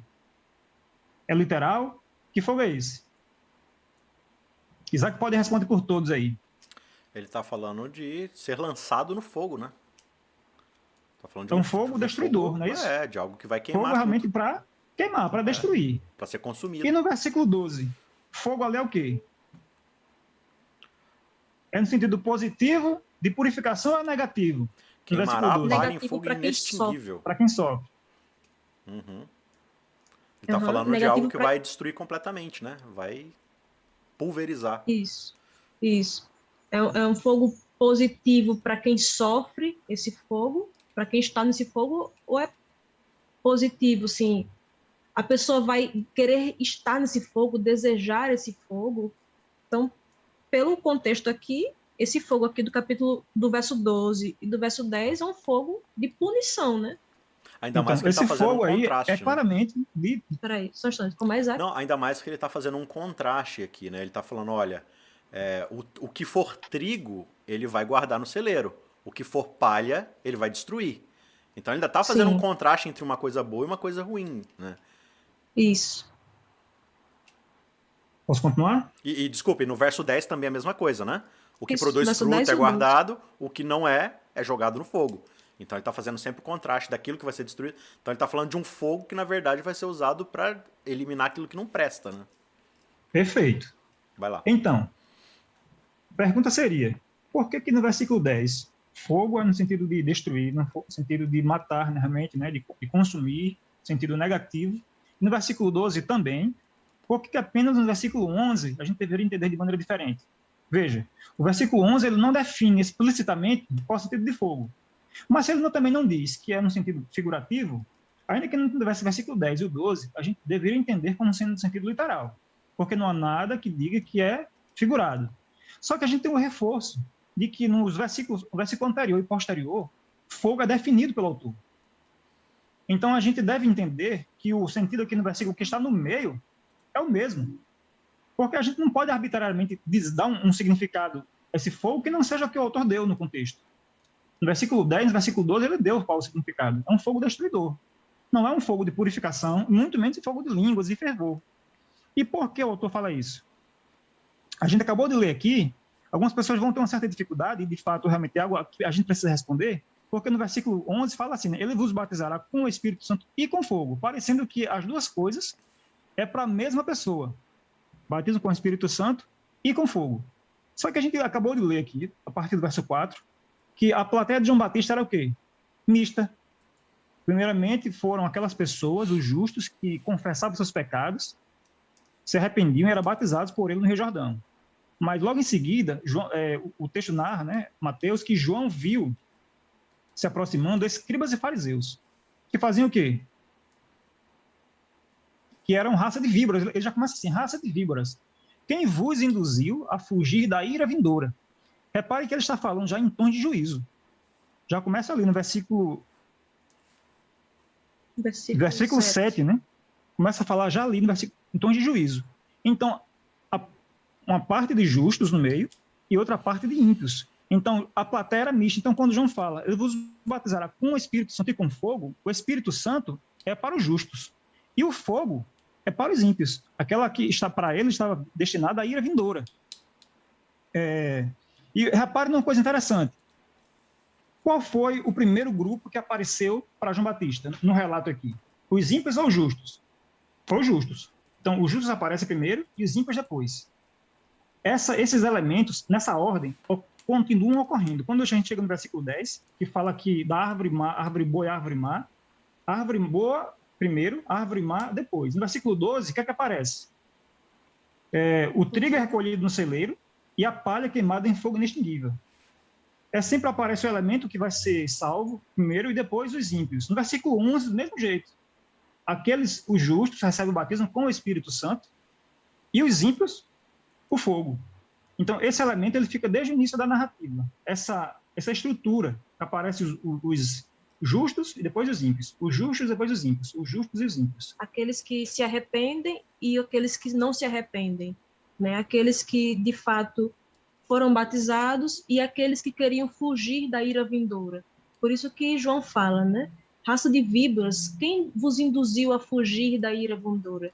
Quem foi que disse a vocês que vocês vão fugir dessa ira? Produzam, pois, frutos dignos de arrependimento. Aí ele começa fazendo essa relação. Ele fala, olha, toda árvore má que não produz frutos é cortada e lançada ao fogo. Ou seja, isso pressupõe que há árvores que não são cortadas, não são lançadas ao fogo. Árvores que virão permanecer. Então, se a gente tem um primeiro elemento aí de pessoas que se arrependem e depois aquelas que não se arrependem, que são comparadas à árvore que não produz bom fruto, que é cortada e lançada ao fogo. No verso 12 também, a gente tem esse primeiro elemento, que é o trigo, que é guardado no celeiro, e a palha, que é lançada no fogo. O verso 10 segue a mesma lógica, a mesma estrutura. Verso 11, aqueles que são batizados com o Espírito Santo, ou seja, aqueles que se arrependem, aquela árvore boa que permanece, o trigo que é guardado no celeiro. E aqueles que serão derramado fogo, né? Ou seja, a árvore que é cortada e lançada ao fogo, a palha que é cortada e lançada ao fogo, e essas pessoas que não se arrependem, que são lançadas ao fogo. Só um detalhe, aqui no versículo 10, a árvore boa, que ela está oculta, né? Assim, ela está, subentende, fala primeiro dela, mas a gente sabe que ela está lá, porque tem uma passagem lá no capítulo 7, versículo 7 a 19, a gente não vai ler, que ele fala exatamente essas mesmas coisas aqui. E lá ele é bem explícito nesse ponto, certo? Mas o que a gente precisa saber é que os elementos aqui, os justos são relatados primeiro e os ímpios depois. No versículo 10, no versículo 12, na narrativa a partir do versículo 4, então ocorre o mesmo no versículo 11. E agora vamos aplicar mais uma vez a questão da passagem paralela. Abram a Bíblia de vocês lá em Marcos, capítulo 1, O que é que Marcos diz sobre esse relato? Capítulo 1, do 4 ao 8. Uhum. Ok, diz assim: apareceu João Batista no deserto, pregando o batismo de arrependimento para a remissão de pecados. Saíam a ter com ele toda a província da Judéia e todos os habitantes de Jerusalém, e, confessando seus pecados, eram batizados por ele no Rio Jordão. As vestes de João eram feitas de pelos de camelo, ele trazia um cinto de couro e se alimentava de gafanhotos e mel silvestre. E pregava dizendo: após mim vem aquele que é mais poderoso do que eu, do qual não sou digno de, curvando-me, desatar-lhe as correias das sandálias. Eu vos batizo com água, disse ele. Vos batizo com água. Ele, porém, vos batizará com o Espírito Santo. Qual a diferença de cara assim, mais nítida desse relato aqui paralelo para o de Mateus? Se vocês repararem bem, aqui João Batista ele não fala, aliás, João Batista no relato de Marcos não fala vos batizará com o Espírito Santo e com fogo. Fala só, vos batizará com o Espírito Santo. E por quê? Lembra que eu falei lá que lá em Mateus, vocês leram isso também, a plateia era mista, os justos, né, os salvos que se arrependiam e os fariseus. Reparem que essa plateia que não é mista, Marcos ele não deu esse detalhe para a comunidade, para onde ele endereçou, né, o seu livro, o seu evangelho, ele não contou esse detalhe, achou por bem não contar, de relatar que apareceram também os escribas e fariseus, perturbando João Batista ali. Só mencionou quem se arrependia. Então, como ele mencionou apenas aqueles salvos que se arrependeram para ser batizados, ele também não menciona o batismo com fogo, só o batismo com o Espírito Santo. E para a gente ver mais uma passagem, né, semi-paralela, vamos abrir lá em Atos capítulo 1, do 1 ao 5. Atos capítulo 1, do 1 ao 5. Semi-paralela porque ela não está falando exatamente do mesmo assunto, mas ela menciona aquele relato. Ela não faz o mesmo relato, não conta a mesma história, mas ela menciona aquela história. Exato. O último verso, ela cita um verso daquela história lá, certo? Atos capítulo 1, do 1 ao 5. Ok. Vamos ler. Escrevi o primeiro livro, ó Teófilo, relatando todas as coisas que Jesus começou a fazer e a ensinar, até o dia em que, depois de haver dado mandamentos por intermédio do Espírito Santo aos apóstolos que escolhera, foi elevado às alturas. A estes também, ou seja, aos apóstolos, depois de ter padecido, se apresentou vivo, com muitas provas incontestáveis, aparecendo-lhes, ou seja, aos apóstolos, durante 40 dias, e falando das coisas concernentes ao reino de Deus. E comendo com eles, os apóstolos, determinou-lhes que não se ausentassem de Jerusalém, mas que esperassem a promessa do Pai, a qual disse ele: de mim ouvistes. Porque João, na verdade, batizou com água, mas vós sereis batizados com o Espírito Santo, não muito depois destes dias. Mais uma vez, é relatado apenas aqui um grupo até mais limitado, né, se referindo aqui aos apóstolos, não é mencionado os ímpios, e também não é mencionado o batismo com fogo, só o batismo com o Espírito Santo. Então, a gente viu aqui que o texto de Mateus 3,11, quando fala de batismo com fogo, é um fogo destruidor de várias formas. A gente viu as passagens paralelas, a gente viu a regra de que uma palavra deve ter o seu sentido, a pressuposição, o seu sentido natural, usual, comum, a menos que seja empregado um símbolo ou uma figura. E também a regrinha que diz o seguinte, que uma mesma palavra, se ela ocorre mais de uma vez, numa mesma conexão, no mesmo contexto, o significado será sempre o mesmo, a menos que o autor faça um jogo de palavras. Isso às vezes acontece quando Paulo faz lá em Romanos, em alguns textos, quando usa a palavra lei, no sentido, às vezes, lei no sentido de lei mesmo, às vezes como sistema e tal, mas assim, fica claro no contexto isso. Não é o caso ali. Não há nada que indique lá em Mateus, nem em Marcos, nem em canto nenhum, que quando Jesus fala de batismo com fogo, ele está fazendo um jogo de palavras. Nada no contexto indica isso. Então a gente deve entender, por todas essas razões, que é um sentido literal. Ou seja, esse texto está dizendo que quem não recebe o batismo com o Espírito Santo é condenado, é fogo. Significa que todo crente verdadeiro é batizado com o Espírito Santo. Porque quem não é batizado com o Espírito Santo é fogo. É isso que esse texto mostra, né? Assim, uma das coisas que ele mostra. Então, não existe batismo com fogo para crente. A pessoa fica pedindo, Senhor, nos batiza com fogo. Graças a Deus que ele não ouve essa oração, porque senão era todo mundo virando churrasco. Porque Batismo com fogo é exclusivamente para os ímpios. E talvez algumas pessoas podem ficar confusas, né, por causa da palavra batismo. Porque geralmente hoje a gente escuta assim, né? Não, fulano se batizou, que coisa boa, né? Então a gente entende batismo como algo bom, geralmente. Só que nem sempre é assim, né? Você vai abrir o texto lá? Não. Tem um texto lá em Lucas, 12:50. Lucas 12:50, que Jesus fala que está chegando um batismo que ele vai passar e quanto ele se angustia até que esse batismo se concretize. Então, aquele batismo ali é que Jesus seria morto, né? Então, o batismo significa imersão, seja imersão em água ou imersão no sofrimento, como foi no caso de Jesus, ou imersão no fogo, os ímpios sendo lançados no lago de fogo. Então, isso era um batismo.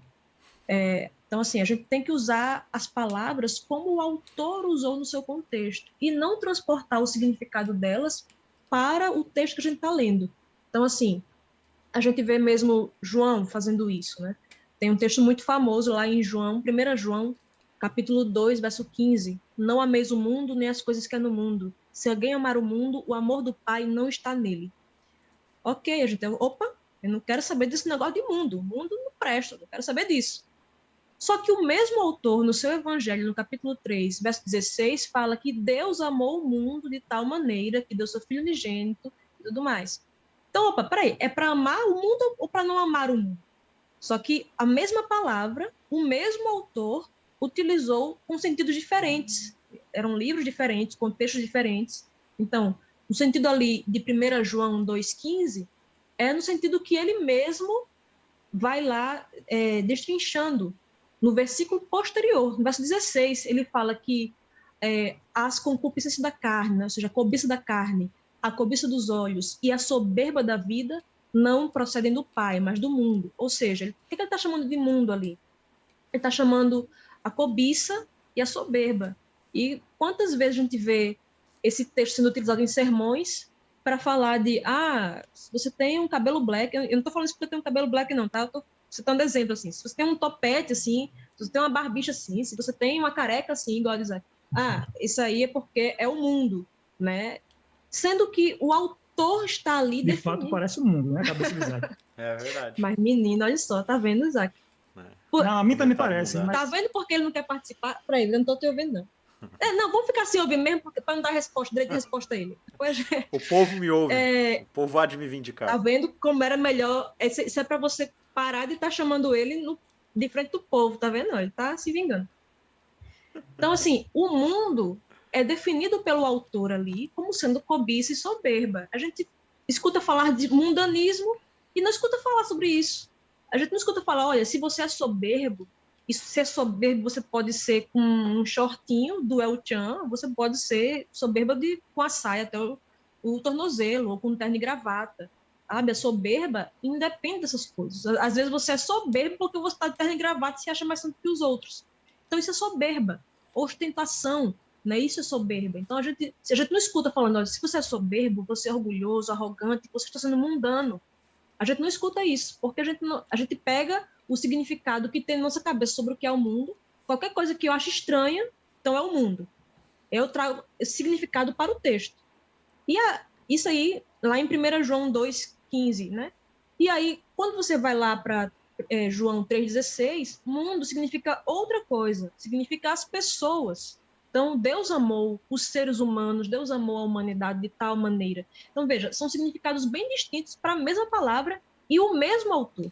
Quanto mais a gente pegar a palavra fogo, que acontece lá no Antigo Testamento, e trazer para um texto lá de Mateus, no Novo Testamento, outro autor, com milênios de separação entre eles, entende?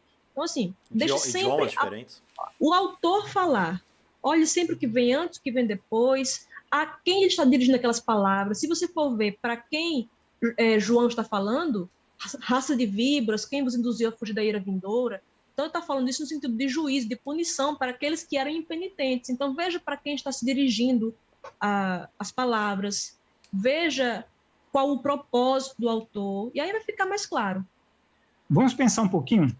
Algumas pessoas têm dificuldade de entender essa questão de fogo, de associar, né, no caso dos pentecostais, de associar isso aqui com sendo, né, o fervor e tudo mais, porque lá em Atos, capítulo 2, versículo 3, quando fala da descida do Espírito Santo, acho que Isaac não sei se vai mostrar aí, não sei se é necessário, não precisa não.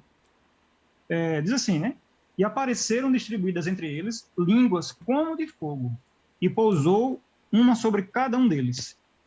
Então, quando o Espírito Santo desce lá no Pentecostes, disse que pousou sobre eles línguas como de fogo. Qual a diferença? Por que a gente não pode entender isso aqui como sendo igual ao texto lá de Mateus 3,11? Várias razões. Lá não fala aqui não fala que é batismo. Fala que língua desceram, mas não fala que é batismo aquilo. Não chama de batismo, essa descida sobre a cabeça das pessoas. Primeira coisa. E depois, aqui claramente, diferente lá de Mateus, há no texto um marcador linguístico, um indicador, um elemento figurativo. Qual palavra aparece aqui? Como de fogo. A palavra como mostra que fogo ali é figurada. Não é fogo de verdade. Algo parecido com fogo. E se você for olhar a NVI e outras versões, vai ter assim, línguas aparentando fogo, parecidas com fogo. Foi a melhor forma que o autor original, né, no caso aqui Lucas, quando ele viu, ele pôde descrever. Algo muito brilhante e tal, incandescente, algo parecido, semelhante a, não era fogo de verdade. Então, esse elemento aqui, essa expressão como de fogo, mostra que o negócio é figurado. Não fala que era de fogo de verdade. Isaac, se você quiser comentar alguma coisa, ler algum comentário, ou se a gente for passar por outra passagem, se for encerrar, você que diz aí. Tá, não, aquela também dizendo aqui que sempre tinha entendido que era batismo no Espírito Santo com fogo e tudo mais, mas o Lid falou que, na verdade, esse batismo é um batismo do churrasco, porque ele é para... Mas exatamente. Vocês comentando aí esse uso do fogo, aí eu lembrei um uso que Paulo faz lá em 1 Coríntios 3, quando ele fala que as nossas obras vão ser provadas pelo fogo. E tudo aquilo que não estiver... Porque ele está falando de Jesus Cristo como fundamento, né? Então ele está falando, se qualquer um colocar qualquer outro tipo de fundamento que não seja Jesus Cristo, pode ser ouro, palha, bronze, madeira, tudo o fogo vai provar. Porque o fogo tem essa capacidade de expurgar tudo aquilo que não é puro, né? Então o fogo tem esse papel de justamente exterminar aquilo que é ruim, aquilo que não presta. Então acho que essa mesma ideia que ele dá, assim, ele está falando de um outro contexto ali, mas desse papel que o fogo tem de purificar o que é ruim, né? Então acho que vai muito disso. Então nem sempre necessariamente é a mesma linguagem que vai ser utilizada. Você tem que de fato analisar o contexto imediato ali. Até inclusive aqui a ideia de língua de fogo eu sempre li aqui, tipo, algumas versões vão colocar como colunas de fogo, né? Aqui tem muito mais uma linguagem que ele está tentando levar a gente de volta para o tabernáculo do deserto, né? Onde Deus ele se manifestava naquela coluna de fogo ali e tal. Então é muito mais uma coisa assim de agora Deus está se fazendo presente ali do que necessariamente essa coisa de o fogo queimando o coração e fazendo a gente sair por aí num movimento carismático gigantesco, né? No caso específico, lá tem um elemento figurativo, né? O como de fogo. Esse elemento não aparece lá em Mateus, capítulo 3, verso 11. Será batismo como de fogo. Fala que é fogo. Ele fala batismo com fogo. Exatamente, com fogo. Então, é literal. Não há nada que leve a gente a entender que seja figurado. Pelo contrário. O contexto ali do versículo 10, versículo 12, né, que mostra o fogo destruidor, mostra aqui no versículo 11 o sentido é o mesmo. Se não for assim, se o autor, quando escreve a mesma palavra várias vezes, não tiver o mesmo sentido, no mesmo contexto ali, numa conexão ali próxima, ele vai causar confusão, o leitor não vai entender o que ele quer dizer. Se cada vez que ele usa, é num sentido diferente. Seria um mau escritor. Exato. O Edson dizendo fogo era como algo pirotécnico que o autor queria se expressar. Falando, acho que no caso de Atos em si, né? Da mesma forma como, por exemplo, quando João no Apocalipse vai falar de um mar de vidro, né? Ruas de ouro. Não necessariamente está falando que Deus pegou ouro e pavimentou o asfalto do céu. O João está falando assim, cara, o que eu conheço que é o mais brilhante? O que eu conheço que é o mais cristalino aqui na minha linguagem? Então é tipo isso, né? Agora, existe um marcador ali que deixa claro que é um efeito de comparação. Como você falou, em Mateus não existe. Mateus está falando literalmente ali de, não, ele vai ser provado com fogo, vai ser batizado no fogo ali mesmo, né? E a gente não pode reforçar. Sim. Oi? O pessoal pode pegar o My Bible e olhar lá a palavra fogo, lá, pyre, aliás, pira. não é? Páreo seria em inglês, né? Pira, eu acho que é isso que está lá. Em Mateus, todos os usos é de destruição, de fogo realmente sério. Seria, a única exceção seria lá Mateus 3:11. Isso não faria sentido nenhum. De fato. Não, então, a própria ideia do Espírito Santo também, o Espírito Santo, ele também vem para convencer, mas ele também revela o que de fato o ser humano vai querer fazer, né? Então o próprio Espírito Santo também, ele também acelera a tomada de decisão do ser humano, seja para o bem ou para o mal. Não que o Espírito Santo te leve a cometer o mal. Ele vai te fazer revelar aquilo que de fato você está buscando, né? Então o próprio Espírito Santo, ele também participa do juízo nesse sentido, de que eles também, não é que ele está dando o batismo do fogo ali, mas o Espírito Santo também aparece num contexto de juízo, né? No sentido de justamente se você endurecer seu coração para o Espírito Santo, logo você já não vai mais para o batismo de arrependimento que João está oferecendo ali. Então o que resta para você é o batismo de fogo. Porque justamente você não quis o batismo com o Espírito Santo, né? Então é uma rejeição que você está tendo ao Espírito, e por isso só sobra para você o batismo de fogo, ou seja, aquele que os fariseus vão abraçar, porque de fato eles não querem nada com Cristo, né? Gente, vamos fazer mais um versinho, e aí a gente marca uma nova reunião aí pra gente ver outros textos bíblicos. Não sei como é que vocês vão estar semana que vem, aí a gente vê aí a possibilidade de uma próxima data, um próximo horário. A gente marca e eu aviso pra galera aí nos grupos do WhatsApp, também enfim.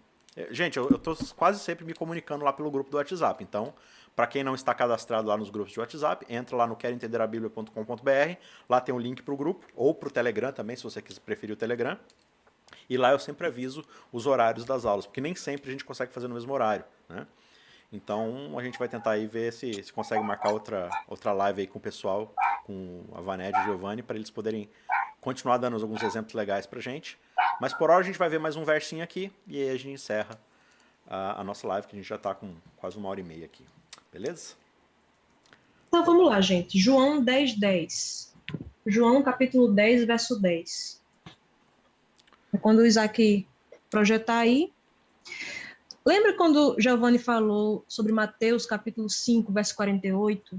Né, e mostrou lá que aquela perfeição ali não era uma perfeição sem pecado, e isso traz algo para a gente, não só com relação à compreensão correta do texto, mas isso também nos livra de alguns males. Por exemplo, pessoas que caem na teologia perfeccionista, né, que dizem assim, olha, para que você seja alguém salvo, você tem que viver perfeitamente sem pecados. Teologia da última geração, né, que o pessoal também fala que para que Jesus volte, ele tem que achar um povo completamente sem pecado sobre a terra e tudo isso, um povo perfeito, né? E a ideia de perfeição ali em Mateus 5:48 não tem nada a ver com isso.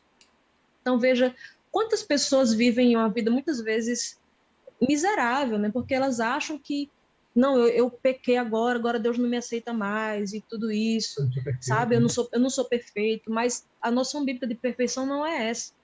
Então, veja como uma interpretação errada dos textos bíblicos pode nos levar a uma vida, de fato, ruim, sabe? Uma vida sem alegria em Deus. E é isso que eu sempre falo, quando a gente deixa de falar do que o texto diz, né? Quando a gente não fala do que o texto, a gente pega o texto para falar de outra coisa, a gente deixa de falar do que ele fala. Então, assim, isso também acontece com essa passagem que a gente vai ver agora, João 10:10. João 10:10 é um texto também muito conhecido, né? Porque a gente sabe, né, que Satanás veio para matar, roubar e destruir, não é assim? Agora, a gente olhando no contexto, será que é assim mesmo? Vamos ver João 10:10, que diz, o ladrão vem somente para roubar, matar e destruir. Eu vim para que tenham vida e a tenham em abundância. Quem seria esse ladrão aqui? A gente sempre escuta que é Satanás, que veio para matar, roubar e destruir. Mas a gente for ver o contexto dessa passagem, lá desde o capítulo 9, em que Jesus cura um cego de nascença, e quando ele opera esse sinal, ele diz para aquele rapaz que foi curado se apresentar aos sacerdotes. E ele fala aos sacerdotes que ele era cego de nascença. Os sacerdotes pegaram e não acreditaram, expulsaram ele da sinagoga e foram perguntar aos pais dele, né, se ele realmente nasceu cego. E os pais dele com medo lá de responder e tudo. Foi uma confusão muito grande. Por quê? Porque existia entre eles mesmos, né, uma crença, isso a gente não vê na Bíblia em si, mas você procurando questões histórico-culturais daquele tempo, você vê que existia uma crença entre os próprios líderes, os próprios escribas e fariseus, que quando o Messias viesse, ele operaria sinais que somente o Messias poderia operar. Por exemplo, quando você vê Jesus expulsando um demônio surdo-mudo, existia ali, naquele tempo, a crença de que somente o Messias poderia operar esse sinal, porque para você ter domínio sobre um demônio, você tem que conhecer o nome dele. Mas como é que você vai conhecer o nome de um demônio que faz com que a pessoa não fale, que ela fique muda? Então, a pessoa não tem como falar e você não tem como saber o nome do demônio. Então, teoricamente, você não teria como expulsar esse demônio. Somente quando o Messias viesse, ele teria um poder tal sobre o reino das trevas, sobre, enfim, sobre o reino espiritual, que ele poderia ordenar um demônio surdo-mudo que saísse e ele realmente seria expulso. Também era dito naquele tempo que o Messias, quando viesse, iria curar um cego de nascença, porque somente o Messias poderia ter o poder de ter um poder quase criador, né? Porque a pessoa teria um sentido completamente novo, que ela nunca teve. Então, foi isso que Jesus fez. Quando Jesus curou lá a pessoa, expulsou o demônio surdo-mudo da pessoa, o que foi que os escribas e fariseus fizeram? Eles creram? Era eles mesmos que diziam que quando o Messias viesse, ele iria operar aquilo. Só que quando Jesus operou aquilo, eles disseram: é pelo poder de Beelzebul, principal dos demônios, que você expulsa demônios. Ou seja, para fugir daquilo ali que era a consequência lógica daquilo que eles mesmos ensinavam, para não dizer que Jesus era o Messias, eles falaram o absurdo de dizer que era pelo poder do próprio demônio que Jesus expulsava demônios. Aqui também, quando eles viram que Jesus operou esse milagre, eles ficaram tão aterrorizados, eles ficaram tão alarmados que expulsaram aquele jovem da sinagoga. E é nesse contexto aqui, Jesus vai e está ali falando com eles, dizendo, olha, se vocês fossem cegos, eles perguntam, né? Você está falando então que a gente é cego? E Jesus, não, se vocês fossem cegos, estava até bom para vocês. Mas como vocês dizem que enxergam, então não tem como haver cura para vocês. É nesse contexto que entra o capítulo 10. E o capítulo 10, se você vai ler a partir do verso 1, diz, em verdade vos digo, o que não entra pela porta no aprisco das ovelhas, mas sobe por outra parte, esse é ladrão e salteador. Aquele, porém, que entra pela porta, esse é o pastor das ovelhas. Perceba, quem é o ladrão que ele começa falando aqui? Aquele que não entra pela porta. E quem é aquele que não entra pela porta? Ele vai, mais na frente, dar sinais de quem seria essa pessoa que não entra pela porta. Aí ele fala, no verso 2, que aquele que entra pela porta, esse é o pastor das ovelhas. Para este, o porteiro abre, as ovelhas ouvem a sua voz, ele chama pelo nome as suas próprias ovelhas e as conduz para fora. Depois de fazer sair todas as que lhe pertencem, vai adiante delas e elas o seguem, porque lhe conhecem a voz. Mas de modo nenhum seguirão o estranho, antes fugirão dele, porque não conhecem a voz dos estranhos. Jesus lhes propôs esta parábola, mas eles não compreenderam o sentido daquilo que lhes falava. E Jesus, pois, lhes afirmou de novo, em verdade vos digo, eu sou a porta das ovelhas.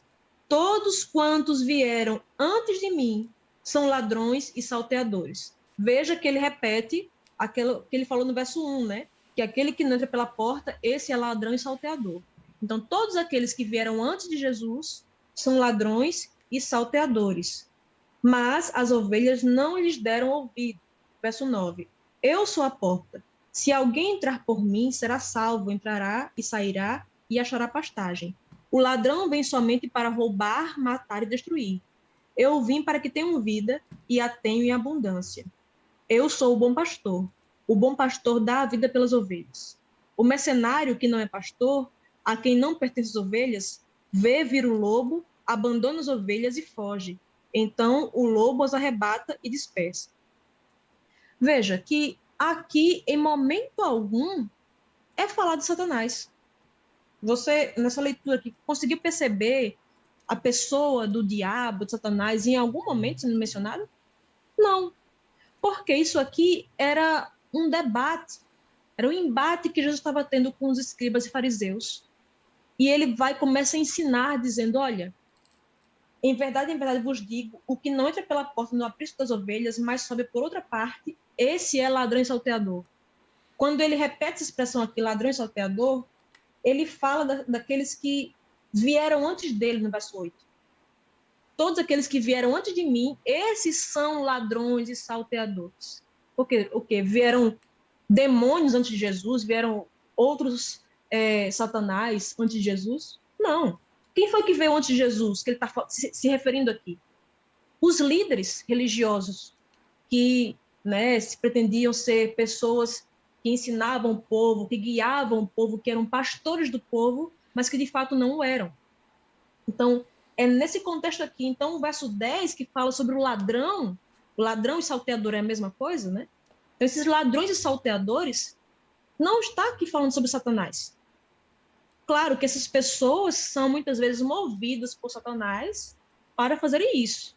Não que a gente não creia que Satanás faz tudo que não presta, né? Claro que Satanás faz isso. Essas pessoas fazem isso operadas pela vontade de Satanás. Mas ele não é mencionado. O que é mencionado aqui são os falsos mestres. Aqueles falsos mestres, falsos líderes, que expulsaram aquele jovem de sinagoga em vez de levá-lo até Jesus. Essa era a questão. Então a gente vê que muitas vezes pessoas utilizam esse verso aqui para falar, olha, não, porque está escrito que Satanás veio para matar, roubar e destruir. E essas mesmas pessoas são pessoas que se submetem à liderança ímpia, de líderes ímpios, que muitas vezes sugam o seu dinheiro, né? A gente vê aí essas igrejas que aderem à teologia da prosperidade, o quanto as pessoas estão ali enganadas, mas todas elas acham que estão observando João 10:10, que elas acham que está falando de Satanás. Mas não, às vezes está falando do próprio pastor delas. E elas não atinam para isso. Isso não só com relação a igrejas neopentecostais, né? Não falando de pentecostais, mas não só igrejas neopentecostais, que é diferente, mas às vezes igrejas tradicionais mesmo, que os líderes são ímpios, são mercenários, né? Que vêm, viram o lobo e fogem. Veja, se o Satanás fosse ser alguém aqui, tá mais para ser um lobo, né? Porque quem seria esse lobo aqui?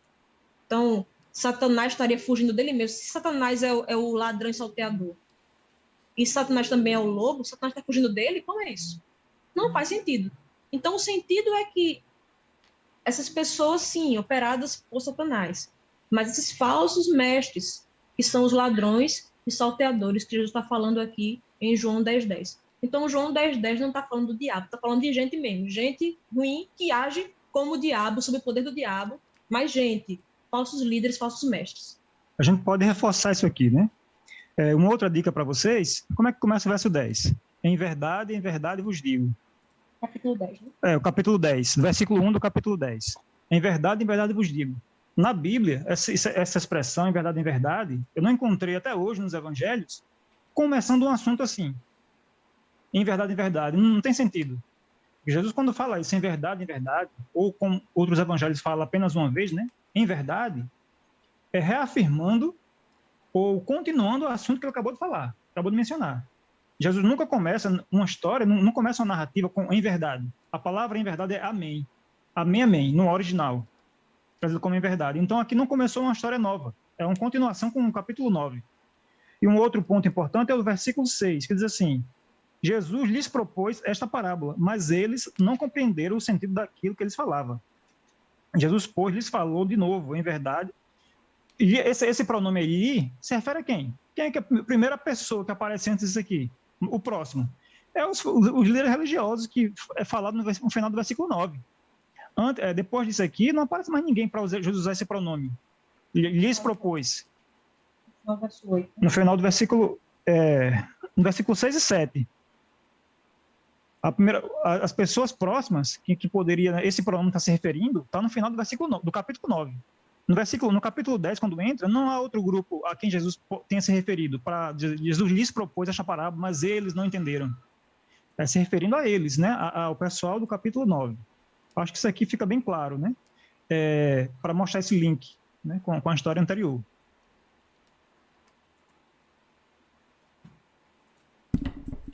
Belezura? O Ivan está dizendo, o curioso é que os pastores mercenários hoje são os que distorcem esse texto, jogando a culpa no diabo, aumentando ainda mais a impiedade deles, dizendo, não toqueis no ungido do Senhor, sendo que o próprio Cristo os repreende. Isso. Boa parte dessas pessoas que falam isso, né, tem uma teologia de que você peca por causa de imposto e tudo mais, tal. As pessoas não têm uma teologia correta a respeito da natureza humana. Que se Satanás fosse destruído hoje, os anjos maus, o ser humano continuaria pecando do mesmo jeito, que é o ser humano que é mau. Satanás não força ninguém a agir. Ele sugere, ele tenta, mas ele não força ninguém. As pessoas cometem os pecados com base nas suas próprias cobiças, né, como fala Tiago. Muito bem. A Cleo está dizendo, perguntando se vai falar sobre cosmovisão. A gente vai falar na próxima aula que a gente ainda vai marcar, tá? A gente já trabalhou bastante versos aqui, e aí sobraram bastante ainda. Então a gente vai marcar um outro convite aí para os nossos amigos para a gente continuar conversando sobre isso. Deixa eu fazer mais uma indicação, Isaac. Claro, por favor. Aliás, nas duas. Quem quiser, pessoal, se aprofundar um pouco mais, eu indico esse livro aqui, que ele fala até de análise... Eu esqueci as palavras agora, mas assim, ele fala de questões muito importantes. Isso, coloca a mão assim e aproxima um pouco mais. Pode aproximar mais. Isso, aí, pode parar. Aí mesmo. Pronto, esse livro aqui é muito bom, não só esse, mas esse autor tem outro livro, também da cultura cristã, que ajuda demais a gente fazer análise dos textos, sabe? Muito bom mesmo. Este outro... Tá bom para ver aí? Uhum, tá ótimo. Pronto, esse texto aqui é um pouquinho mais, como eu posso dizer, mais denso. Um pouquinho mais denso. Mas para quem já tem costume de ler, não vai ter dificuldade de entender. É simplesmente fantástico. Grande parte das coisas que a gente viu aqui, muitas outras, ele vai tratar só para vocês ficarem de cabelo em pé. Ele vai falar de algumas falácias vocabulárias, como por exemplo, você sabia que apóstolo não quer dizer aquele que é enviado? Ágape, filéu. Ágape não é amor de Deus, o filéu não é amor de amigos, irmãos, são sinônimos na Bíblia, você sabia disso? Esse livro vai mostrar isso aqui de maneira muito bem direitinho para você, mostrando de forma linguística e tudo mais. Ó, o Giovanni criando o desespero da doença e depois não vai dar o remédio, olha só, deixando o pessoal maluco, que nem quando o seriado acaba a temporada, você precisa esperar um ano para... Não, é só para instigar, tá aqui, né? Quem quiser aqui ver porquê, tá aqui, eu recomendo demais, mais mesmo. Cada livro de D.A. Carson que você lê vale 10 livros de outros autores, sabe? É muito bom. Excelente, boas indicações aí. Então, quem está montando sua biblioteca aí, corra atrás. A Angelita dizendo, creio que na verdade é muita falta de conhecimento e precisamos buscar mais e mais. Com certeza. A gente aqui quer incentivar vocês a cada vez estudarem mais. O Lídio... falando que, se possível, o próximo curso, se for no sábado à tarde, é melhor. Estude essa possibilidade. Então, Olídio, eu fiz uma enquete lá nos grupos com o pessoal, perguntando se era melhor sábado à tarde ou sexta-noite. Deu uma maioria relevante para sexta-noite, tá? Então, assim, a gente está vendo de acordo com as possibilidades, né? Bastante gente também falou que poderia ser no sábado à tarde, mas a maioria foi na sexta. Então, a gente está dentro dessas duas possibilidades, tá? Não vou te dizer que vai ser sempre num dia ou sempre no outro, principalmente quando a gente vai trazer convidado, porque daí tem que ver qual que é o melhor horário para todo mundo e tal. Mas, a princípio, as aulas do curso mesmo, dentro do cronograma do curso, que essa aula aqui é uma aula extra, né? Mas, a princípio, as aulas dentro do cronograma são na sexta-feira, tá? Aí, de vez em quando, algumas aulas extras a gente faz no sábado à tarde também. Mas, futuramente, se o pessoal preferir, a gente pode ajustar isso daí também. Beleza, pessoal? Então... na semana que vem a gente ainda não vai ter o cronograma do curso padrão, tá? A gente vai soltar mais uma semana. Na outra semana sim a gente vai voltar. Então a gente vai ver vou tentar ver se os dois podem participar de novo. Se eles não puderem, eu trago outra pessoa ou eu mesmo faço alguma coisa extra. E aí, tirando o próximo sábado ou sexta na outra, a gente retoma com as duas últimas aulas do curso em si. Aí depois a gente vai ter mais aulas extras, como essa que a gente falou aí do Giovanni e outras mais também, outros convidados, falando de outros pontos que não estão dentro do cronograma do curso, são aulas extras aí para agregar mais conhecimento. Amigos, obrigado aí pela participação de vocês, Vanessa, Giovanni, foi show de bola, valeu, tenho pessoal. certeza que o pessoal gostou bastante aqui. Excelente. Pessoal, então, abraço para todos vocês aí, que Deus abençoe, tenha uma ótima semana e a gente se vê na próxima aula. Abração, tchau, tchau. Tchau.